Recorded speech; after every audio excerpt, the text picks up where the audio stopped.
The truth about America's $37 trillion debt. America is the world's largest economy.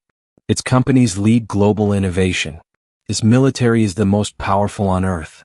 Its currency is used in trade across nearly every continent. For generations, the United States has represented economic strength, opportunity, and global influence. Yet behind that success lies a number so large that it's difficult to truly comprehend. $37 trillion.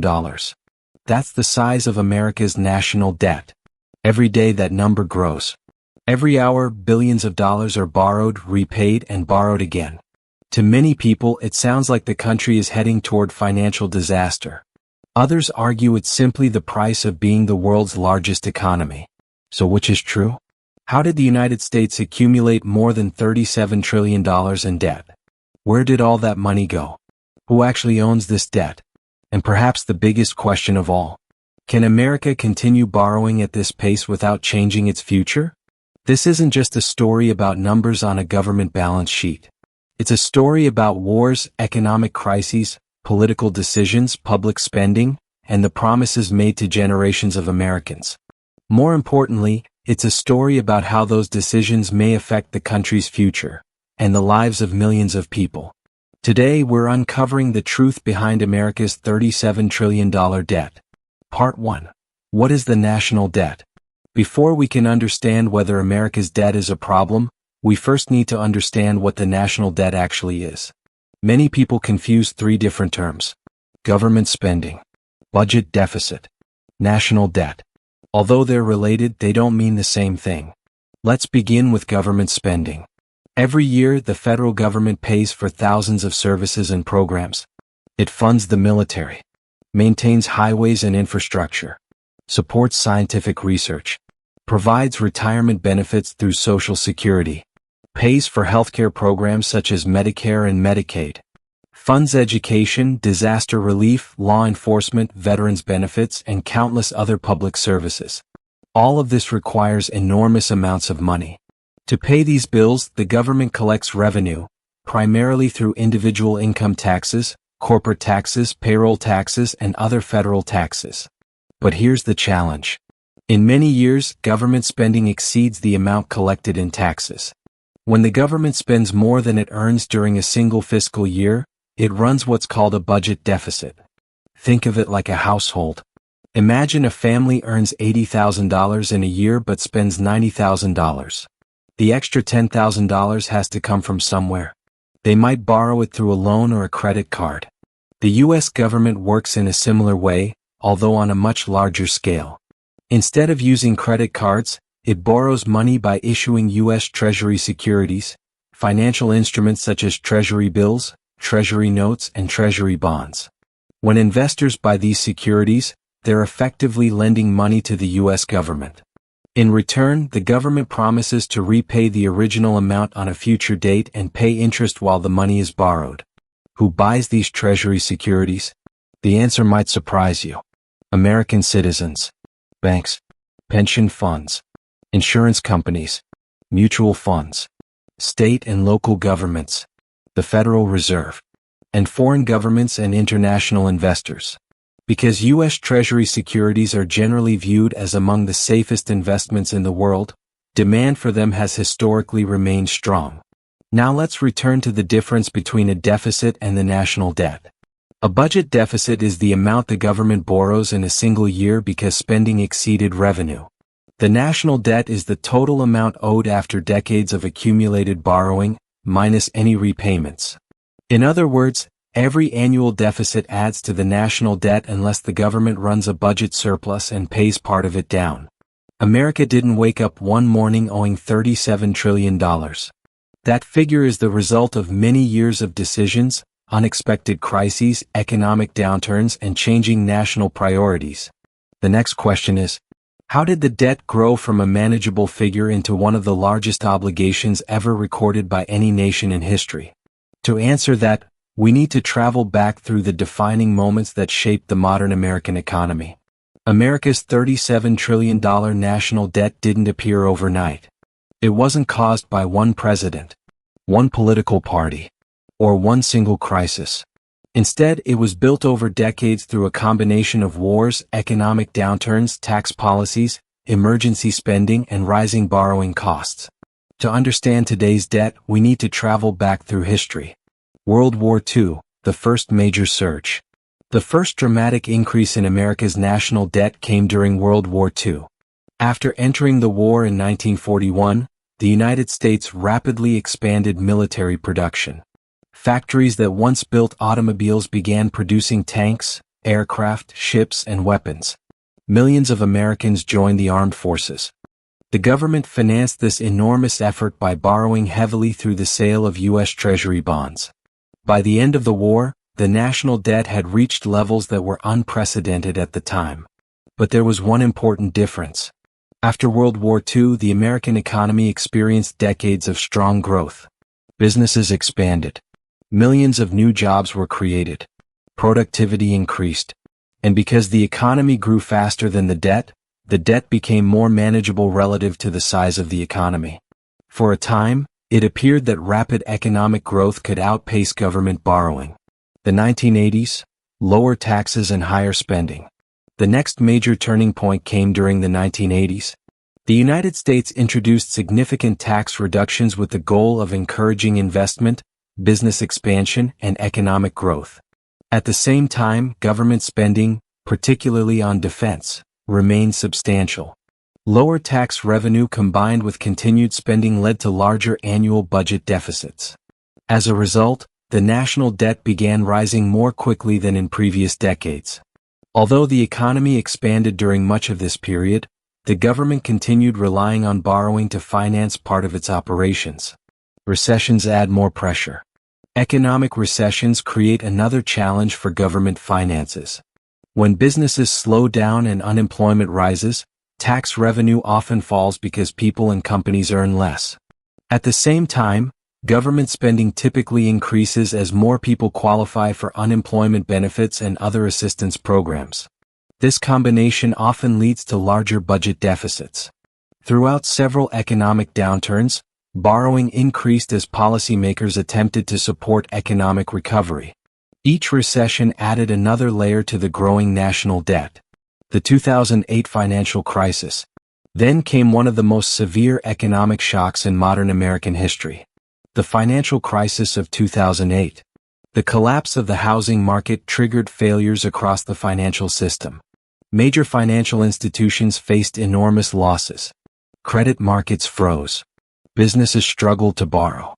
Millions of Americans lost their jobs, homes, or retirement savings. To stabilize the economy, the federal government introduced emergency financial programs, economic stimulus measures, and support for parts of the banking system. At the same time, tax revenues declined as economic activity slowed. The result was another significant increase in federal borrowing. Although many economists believe these actions helped prevent a deeper economic collapse, they also contributed to a higher national debt. The COVID-19 pandemic. Just over a decade later, another historic crisis emerged. The COVID-19 pandemic.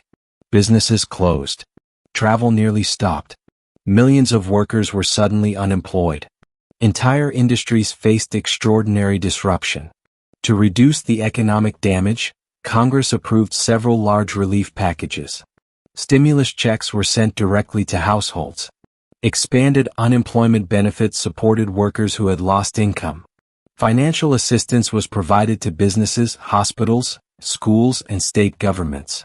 These emergency measures required trillions of dollars in additional federal borrowing within a relatively short period. The national debt climbed at one of the fastest rates in American history.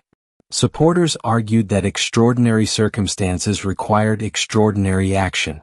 Critics questioned the long-term fiscal consequences.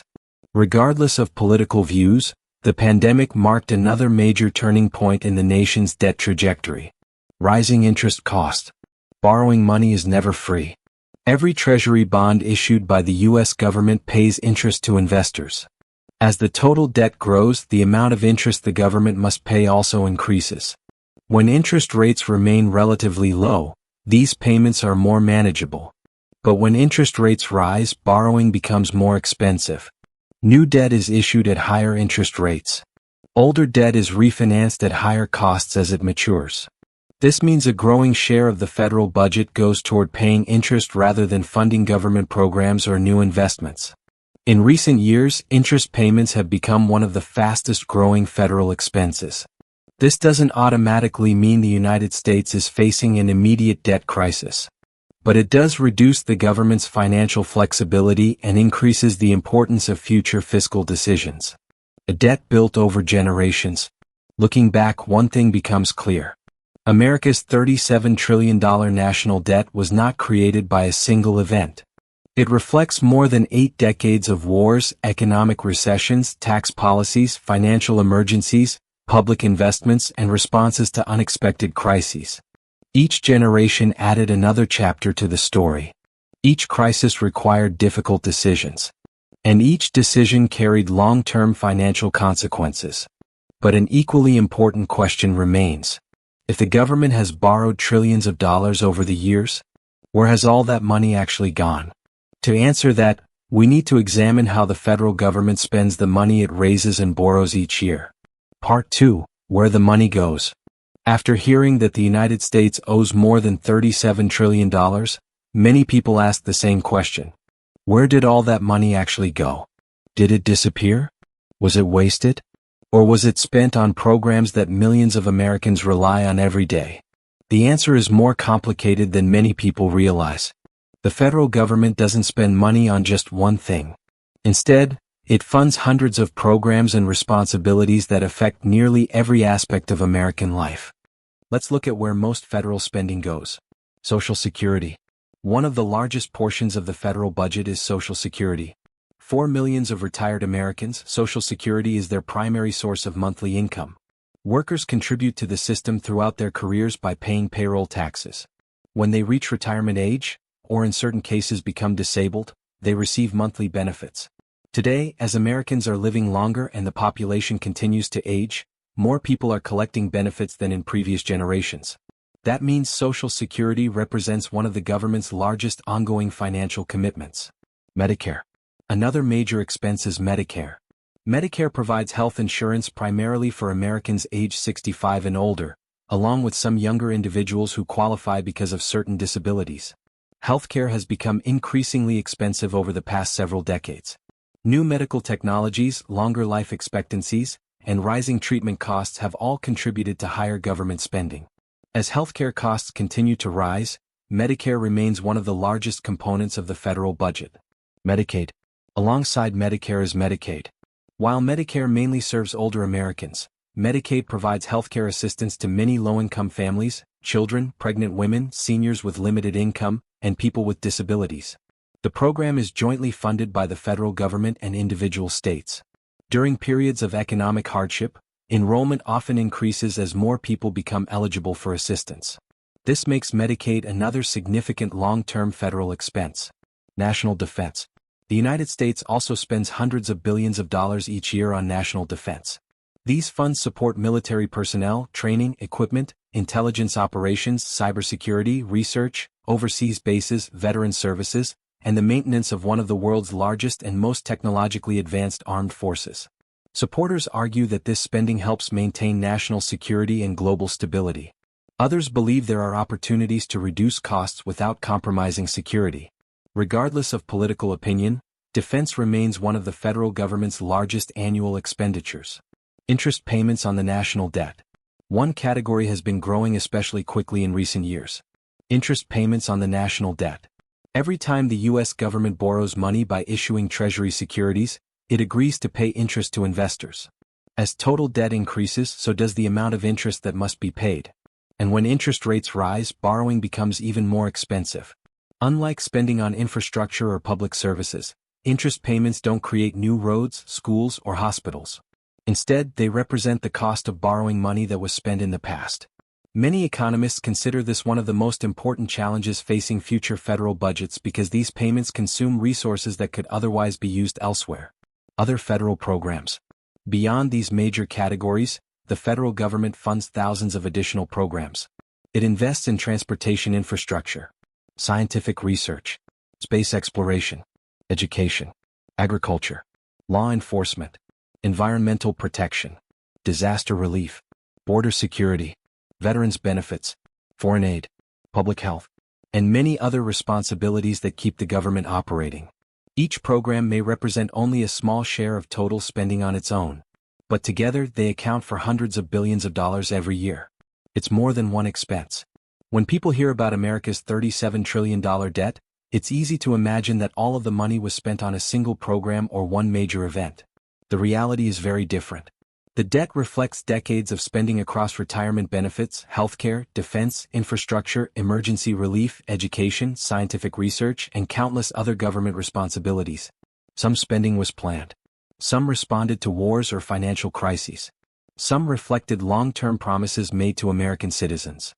Others addressed unexpected national emergencies. Together, these decisions gradually shaped the debt the country carries today. But understanding where the money went is only part of the story. The next, and perhaps more important question is this. Why should ordinary Americans care about a debt measured in trillions of dollars? Can a number this large actually affect everyday life? Or is it simply another statistic discussed in Washington? That's what we'll explore next.